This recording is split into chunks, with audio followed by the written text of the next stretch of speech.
Meantime, Oregon's primary is May the 20th, and creative campaign spending already has voters talking. In Portland, 4 of the 5 city commission positions are up for election. 7 candidates will likely share more than $1 million under the city's relatively new voter-owned elections. But it's what one candidate hopes to do with that money that's getting a whole lot of attention. KATU's Anita Kasey live in Southeast Portland to show us. Very interesting to say the least, Anita.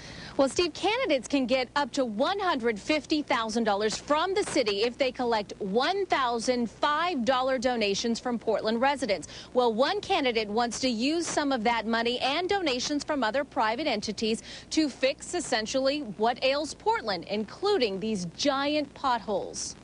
Yes, you have to have a four-wheel drive to get into this street. Glenn Miller's had it with potholes on his Southeast Portland street and fed up with broken promises to fix them. Candidates come by whenever they're running, how they're going to do this, do that.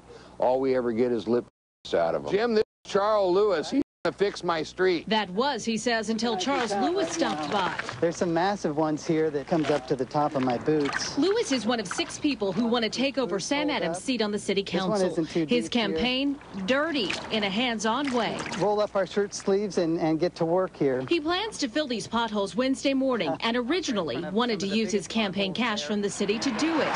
But the check didn't come in time. Instead, donations will pay. But when public money does hit his account, Lewis wants to spend it on improving the community. Public money for public good, I think, is a great idea. And I think, you know, having candidates actually do work rather than just talk, I think is really important. It's his money. You know, he got it.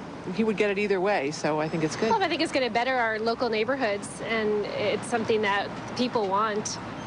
Sure. Whether fixing these neighborhood eyesores with public campaign money is legal, the city doesn't know yet. It's looking into that, but says the only thing that's specifically listed as off limits are vehicle expenses. If for some reason the expenditures turn out not to be legal, Lewis says he'll rely on other donations to get the work done. And so far, he's got at least 1 vote because of it. I think instead of filling the politicians' pockets, they should be doing stuff like this.